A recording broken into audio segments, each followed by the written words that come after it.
ser prácticamente imposible eliminar los factores que inciden, pero sí se trata de al menos identificarlo y de esta manera por lo menos puedo controlar los factores que más inciden y hacer una estrategia para controlarlo.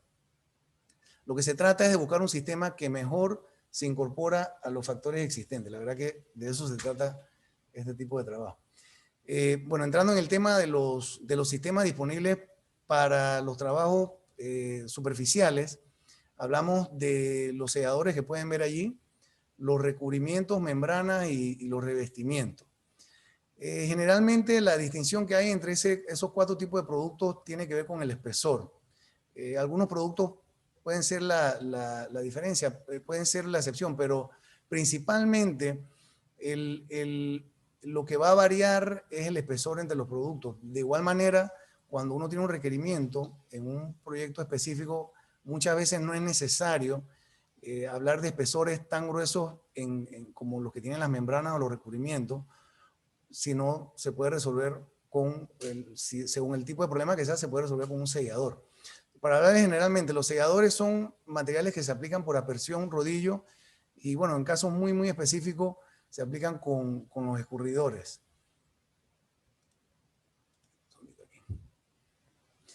Este tipo de producto tiene muy baja viscosidad y la resistencia a la humedad es moderada. Ellos tienden a oscurecer el concreto levemente y generalmente tienen una capa que brilla, aunque hay algunos productos que no se aprecia visiblemente la capa.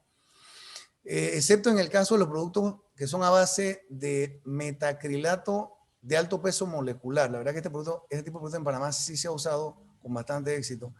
El resto de los productos de los selladores no funciona para sellar grietas. Y generalmente cuando uno lo pone en una película que es tan delgada que la grieta básicamente se ve, ¿no? O sea, no es algo que la sella ni mucho menos. En los últimos años han habido nuevos tipos de selladores. He visto recientemente o en los últimos 10, 15 años los inhibidores de corrosión que se están usando como selladores inclusive, pero no tanto con la función de proteger la superficie, sino más bien como una protección para el refuerzo. Los recubrimientos son bastante comunes en el mercado, principalmente los epóxicos, los uretanos y bueno, productos similares. Tienen un excelente desempeño en la exposición a químicos y tienen una buena resistencia a la absorción de agua. Es importante en el caso de los recubrimientos distinguir lo que son para uso interior y exterior porque algunos de ellos no tienen resistencia a los rayos ultravioleta. Y bueno, ellos requieren ya sea de que si se van a usar en exteriores, que se aplique con un producto adicional que le dé esa protección. La membrana básicamente es el mismo tipo de producto, pero con un espesor mayor y bueno, generalmente tiene algún tipo de material algún filler que le brinda un poco más de volumen. Y los revestimientos, llamados en inglés overlays, principalmente los que se usan bueno, ahí hay una imagen de una reparación en un área comercial, pero se usan en trabajo de reparación en puentes, en estacionamientos, se usan bastante para dar una losa de rodadura. Y bueno, en muchos casos es común ver un revestimiento entonces con una capa o un recubrimiento como capa final. El siguiente punto, el tema de las grietas, las juntas, es importante obviamente darle un sistema de protección. Yo he mencionado las grietas como parte de lo que básicamente como si fuera una junta, porque muchas veces la grieta no se debe sellar con un producto hasta que no se haya descartado que ella no está haciendo la función de una junta. Por lo menos la imagen que ven allí es una junta vertical en un muro y muchas veces la grieta en los muros aparece en las áreas en donde por su naturaleza el muro debió haber tenido una junta. Eso ha pasado. Bueno, lo que básicamente ya se tiene es que vivir con la grieta y tratarla, sellarla, por lo menos darle un poco de uniformidad para que pueda funcionar. Pero es un error muchas veces en los muros. Bueno, estamos hablando de un reservorio es distinto, pero en los muros que no tienen juntas y que forman grietas, no deben tratarse como con rellenos epóxicos o material que sea muy rígido. Las juntas de contracción, las juntas de expansión, básicamente todo ingeniero está familiarizado con este tipo de juntas. Importante hacer la distinción en los pisos industriales del hecho de que la junta de expansión, que también funciona como una junta de aislamiento, debe ser sellada con un material que sea elastomérico.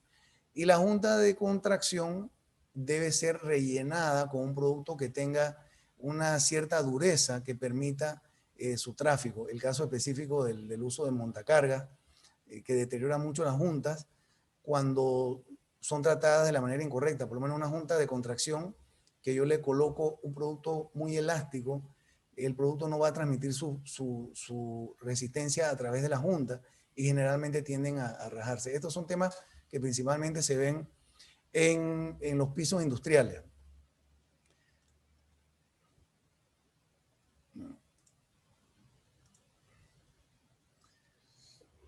Ahora vamos a entrar en los temas de los sistemas de protección catódica y los otros sistemas que voy a conversar un poquito más adelante.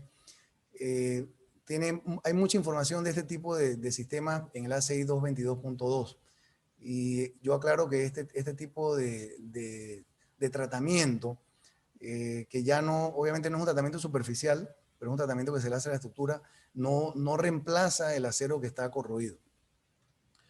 Otros sistemas de protección que no son aplicaciones superficiales tienen que ver con el mantenimiento preventivo de las estructuras que no pueden retirarse de servicio.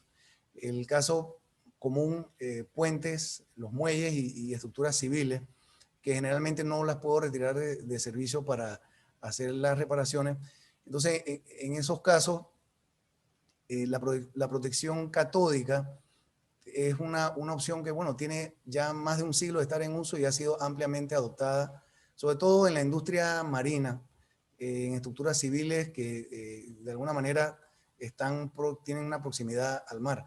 Inicialmente se concibió como un sistema pasivo, ya que se usaba el ánodo de sacrificio, pero posteriormente se desarrolló la tecnología de corriente impresa, que es el sistema que se le denomina activo, aunque básicamente ambos son activos, ¿no? Porque ambos sistemas requieren de un ánodo, que es en donde se genera el flujo eléctrico, un cátodo que básicamente es el refuerzo existente, y el electrolito, que es el concreto que está humedecido. En el caso del sistema llamado activo, se usa una fuente de poder para generar el diferencial de potencial necesario para que se dé este flujo. Y en el caso pasivo, ese diferencial, bueno, básicamente se usa, se consigue al usar un material que sea menos noble en la serie galvánica. De esta manera, este tipo de materiales, bueno, se consume y se reemplaza en vez de que la corrosión ocurra en el refuerzo. Ambos sistemas es importante aclarar que requieren de mantenimiento periódico. La extracción electroquímica de cloruro es un proceso que es muy similar a la protección catódica, con la principal diferencia de que es una instalación que es temporal y su periodo es entre 2 a 3 meses. La verdad que en 2 meses en la mayoría de los casos. Una de las principales ventajas es que se reduce la actividad corrosiva y se extiende la vida útil. Además, como un beneficio adicional, se incrementa el pH a nivel local debido a la generación de los hidróxidos, ¿no?, que se forman en el proceso electrolítico. Obviamente, en los mercados en donde hay mucha más experiencia con protección catódica, hay también mucha más experiencia y hay muchos más casos del uso de extracción de cloruro.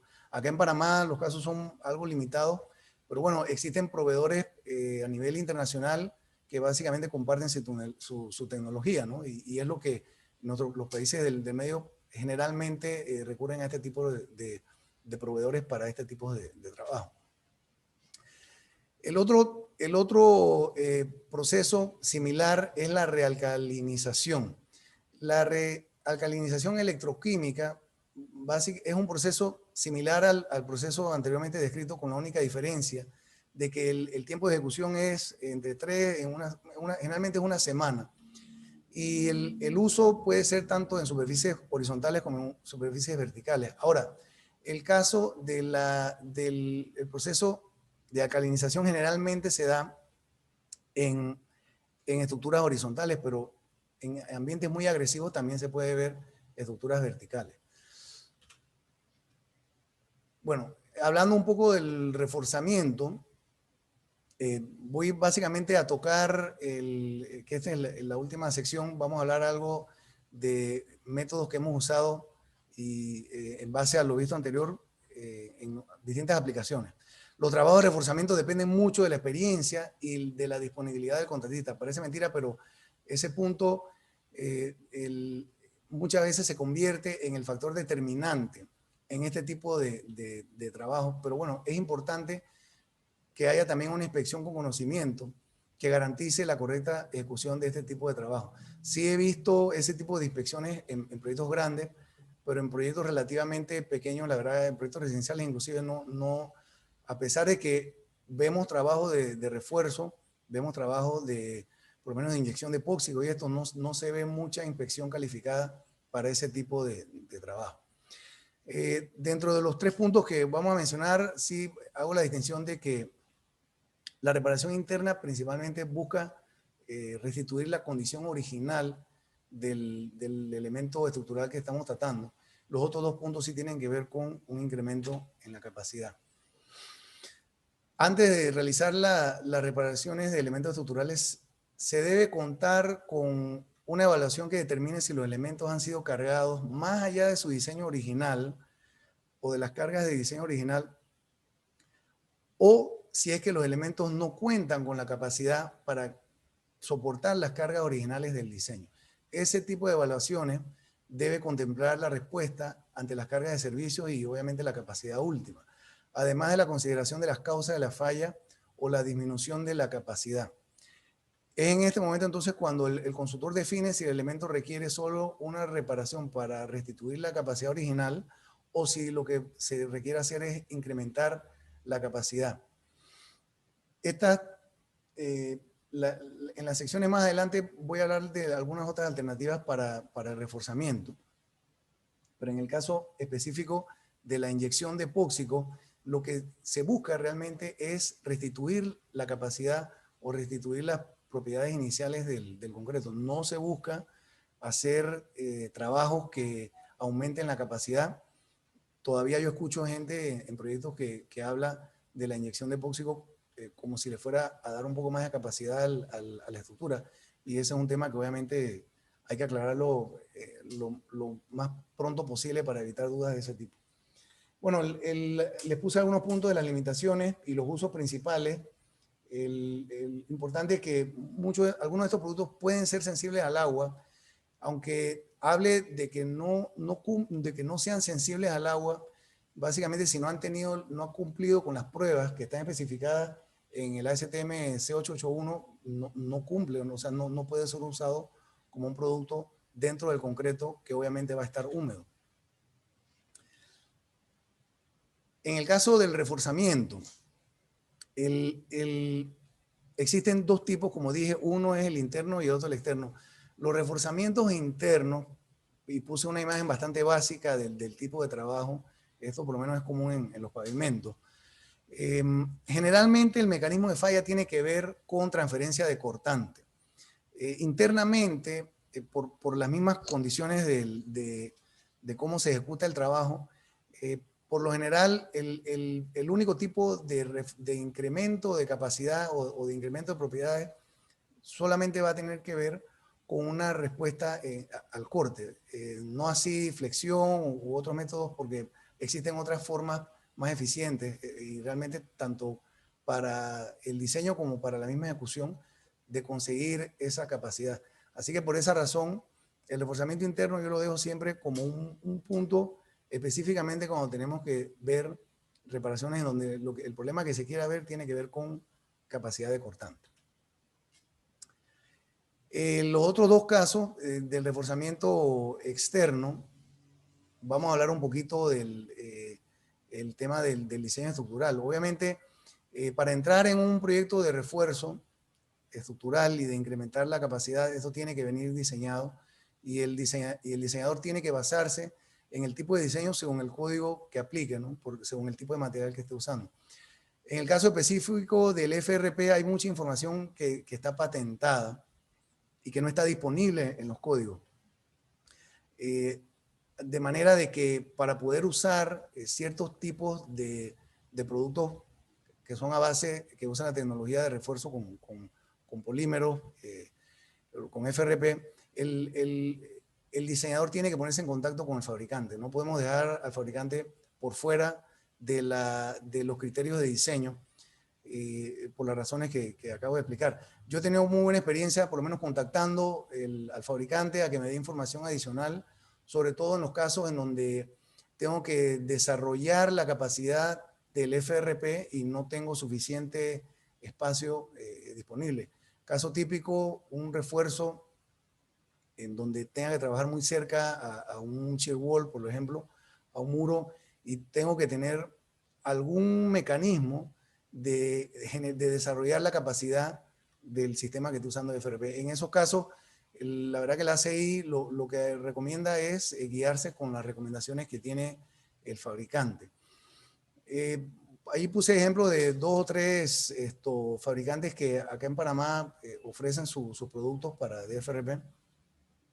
Obviamente, una vez se ha concluido con el diseño, a nivel global puse esas 2 filminas, por lo menos un ejemplo reciente de un proyecto que hicimos una evaluación primero de la capacidad existente, que es por lo menos lo que ven ahí en la imagen de la izquierda.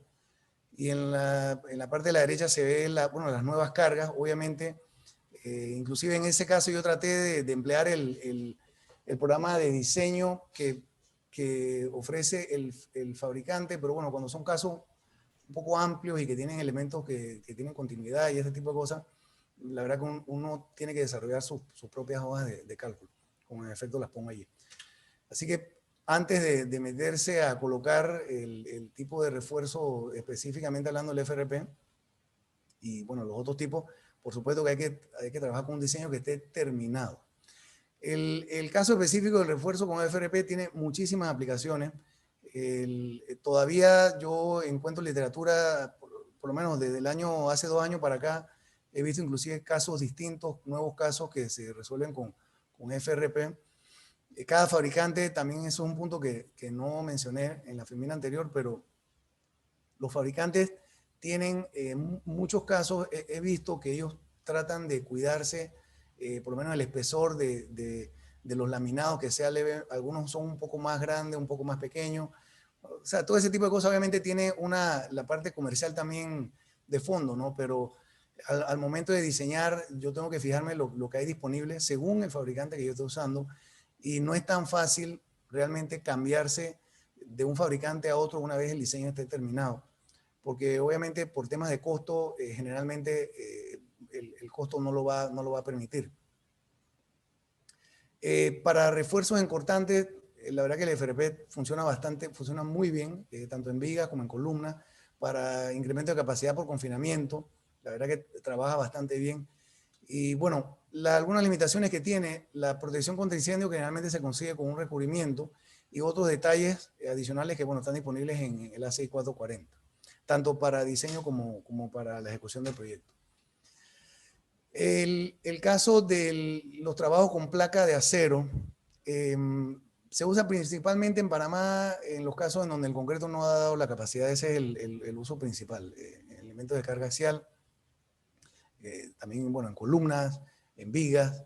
La verdad que ese ha sido el uso principal y todavía se sigue viendo, y la verdad que eso se va a seguir haciendo de esa manera, porque ya ahí estamos hablando de brindarle una capacidad adicional que no se consigue simplemente con el confinamiento, por lo que el FRP en ese tipo de casos por lo general no se va a usar. O sea, por ahora, y creo que por varios años que vienen, el trabajo con planchas de acero va a ser todavía común para ese tipo de aplicaciones. También en vigas se usa, es un poco tedioso, porque obviamente a pesar de que se trabaje con un epóxico para adherir, en mi caso particular, siempre le voy a querer poner perno para la transferencia, sobre todo el trabajo de transferencia por cortante, para que las platinas, para poder activarlas, para poder que ellas trabajen. Y no muy común acá en Panamá el tema del postensado externo. Yo considero que aquí en Panamá hay suficiente experiencia como para que nos atrevamos a hacer un poco más de ese tipo de trabajo. Pero bueno, el refuerzo, el postensado externo, en Estados Unidos lo veo mucho en estructuras de estacionamiento, principalmente porque son grandes luces y generalmente una de las soluciones más óptimas es colocar un postensado externo. Acá en Panamá, por lo menos la estructura de estacionamiento nuestra, por lo menos hasta la fecha, no tienen ese tipo, no trabajan con esas luces como las que vemos en estos edificios que son prefabricados.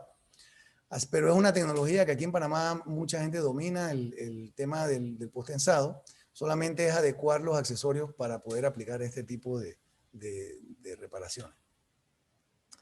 Así que bueno, básicamente con esto voy cerrando el tema. La verdad que abro los micrófonos para, bueno, si tienen alguna pregunta creo que es más conveniente que si la pueden enviar por el chat o lo podemos revisar acá.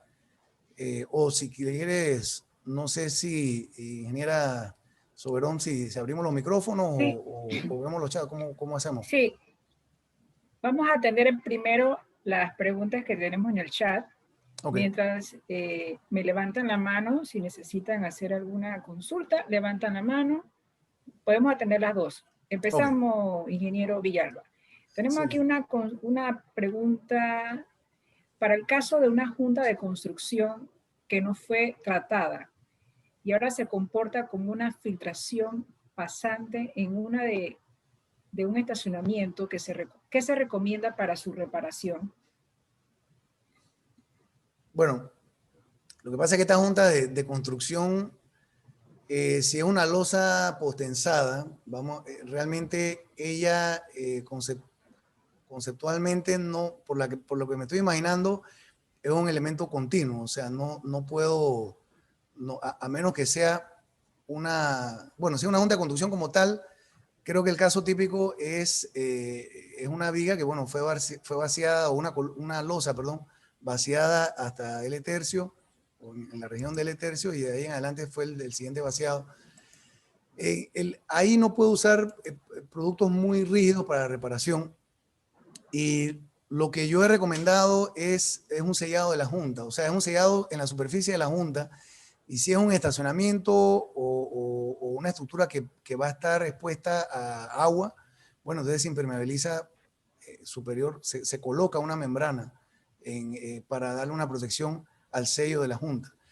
Pero obviamente no se puede, yo no puedo, como es una junta de construcción, muy probablemente yo no la puedo cortar, ni mucho menos. Es más, yo me encontré una vez un caso de un cliente que hizo un corte bastante agresivo en una junta de vaciado y no debe ser tratado de esa manera. Ahora, si es una junta que está diseñada como una junta, por lo menos una losa que termina en una especie de ménsula, vamos a decirlo así, una viga con tipo ménsula, y sobre ella está apoyada el siguiente tramo de la losa, o sea que eso es una junta que realmente va a experimentar expansión.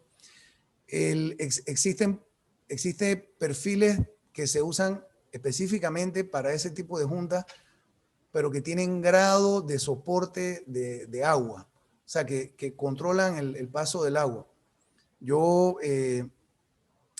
no los he visto mucho aquí en Panamá, porque creo que también hay un tema de costo allí, pero si ese es el caso, entonces la opción es usar un producto que permita que la junta se comporte como una junta de expansión, pero que a su vez él pueda conducir el agua o pueda evitar que el agua ingrese en la parte inferior.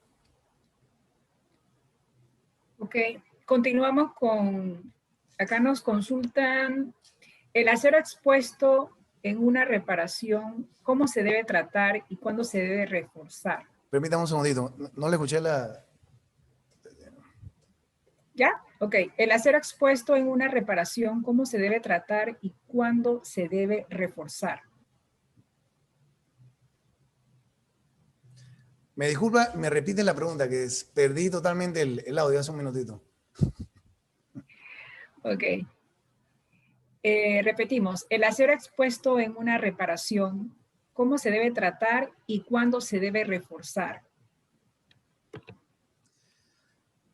Bueno, el acero que queda expuesto, bueno, el caso general, vamos a hablar del caso general, por lo menos una columna, si yo voy a tener un vaciado relativamente, por lo menos un siguiente vaciado en un tiempo relativamente corto, realmente es limpieza superficial y no hay, o sea, no hay razón, a menos que haya experimentado un grado de corrosión, me explico, se aprecie pérdida de la sección de refuerzo, pero generalmente a lo largo de un proyecto de construcción, vamos a decir un caso de que hicimos un vaciado de la columna y a las 2 o 3 semanas viene el siguiente vaciado, generalmente es una limpieza, si acaso existe mucho óxido, pero lo que pasa es que ese óxido superficial es una capa de sacrificio realmente.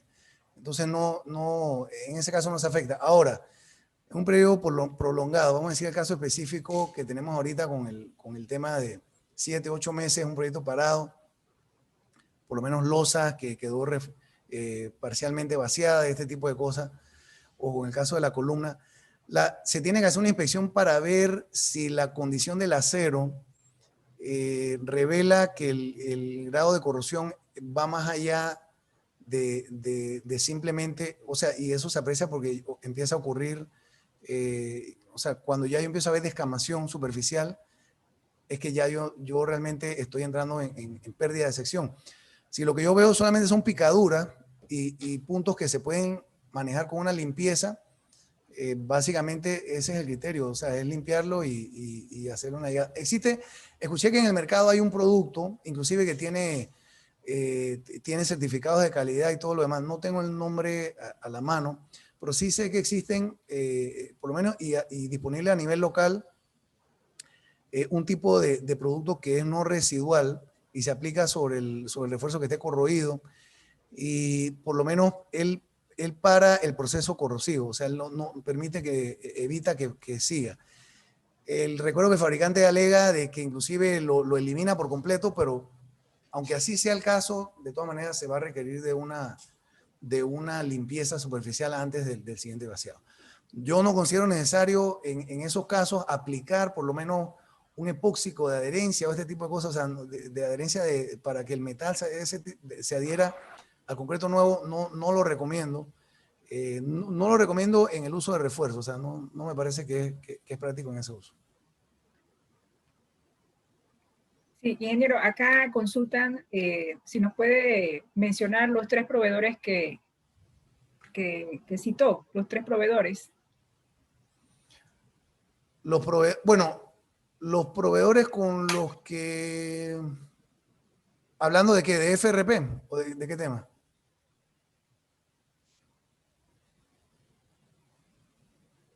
Sí, sobre las reparaciones dice, ¿cuáles son los 3 proveedores que mencionó? Bueno, creo que se refiere a los hablé de 3 proveedores porque le puse allí la ficha técnica. Uno era, lo estoy buscando acá, bueno, uno era Sika. En el caso, bueno, Sika es una marca que todo el que está involucrado en la construcción lo conoce. Taifo es otro proveedor, está a nivel local. Y Master Builder también tiene el sistema de M-Brace. Creo que, bueno, Sika entiende, lo que pasa es que los 3 proveedores, ellos no se manejan, generalmente este tipo de productos, por los costos, ellos no manejan volúmenes de material. Sí sé que manejan volúmenes para trabajos pequeños, generalmente son sobrantes o remanentes de proyectos anteriores, pero proveedor que mantenga inventario, ahí sí que ninguno, no me atrevo a decir que ninguno mantiene un inventario grande, pero por lo menos el año pasado yo hice una consulta, en el caso de Sika, preguntando por unos laminados y bueno, los tenían. Hice un diseño con Taifo, bueno, ese no había, pero se podía manejar con pedido. Y el pedido, bueno, el pedido de ese tipo de productos debe llegar en un tiempo relativamente corto porque a menos de proyectos muy grandes, las cantidades que se piden realmente no son voluminosas. Se puede manejar hasta por flete aéreo, yo me imagino. Pero bueno, esos son los 3 que me vienen a la mente. Hay más, o sea, sé que hay más porque conozco de de contratistas que han manejado otros, o sea, más, bueno, casualmente uno de los patrocinadores del seminario anterior, la gente de Rampas, entiendo que ellos son los representantes de Taifo a nivel acá de Panamá.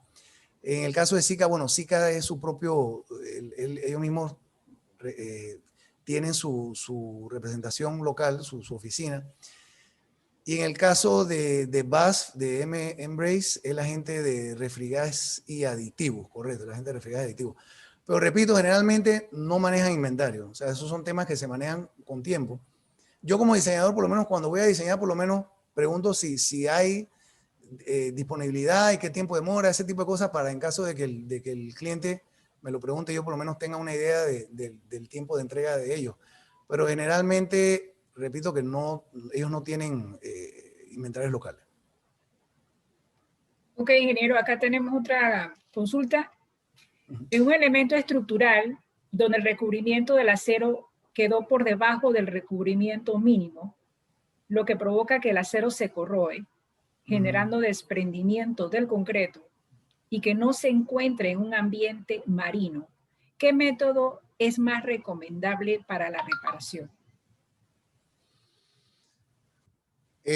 Bueno, yo voy a hablar el caso, si es un elemento, bueno, ok, que no está no está pegado al mar, no está expuesto al mar. Es lo que Sí, dice la pregunta. no está exacto. Ok. No se encuentra en ambiente, sí, no se encuentra en ambiente marino. Ok, en un ambiente que es muy agresivo, la verdad que se puede reparar, pero ese va a ser un problema recurrente. A menos, inclusive aunque se haga una protección catódica, si no hay el recubrimiento mínimo, generalmente esa protección catódica no va a ser muy eficiente. Lo que yo recomiendo en esos casos, se puede trabajar con un recubrimiento directamente, o sea, si el refuerzo básicamente quedó pegado en la formaleta, de manera que cuando yo desencofré, quedó expuesto una parte del refuerzo. Lo que se debe hacer en ese caso es hacer una limpieza superficial del refuerzo, ojalá sea antes de que el tema corrosivo ha avanzado, y se coloca un recubrimiento en la superficie. Inclusive yo diría que antes de colocar el recubrimiento en la superficie, yo le colocaría un inhibidor de corrosión del tipo que se aplica en la superficie de concreto, para posteriormente colocar una capa básicamente como una capa protectora. Hay que confirmar con el fabricante, porque muchos de estos productos no permite que se le coloque una capa detrás, porque no desarrolla buena adherencia. Si ese es el caso, entonces lo mejor es trabajarlo con un recubrimiento epóxico, y ese recubrimiento obviamente va a requerir cada cierto tiempo que se le haga mantenimiento. Casualmente, en la oficina aquí donde yo estoy, hicimos una vez un trabajo en un caso sí se pudo reemplazar la posición de refuerzo, se le colocó o sea, se colocó un refuerzo suplementario, se hizo un slot, una endentadura en el mismo concreto, se colocó una barra y se selló, pero muchas veces eso no resulta práctico, o sea, y bueno, hay que recurrirlo, no se puede hacer otra cosa más que recurrirlo. Buscar el producto que tenga obviamente la mejor vida, ¿no? Para hacer ese recubrimiento.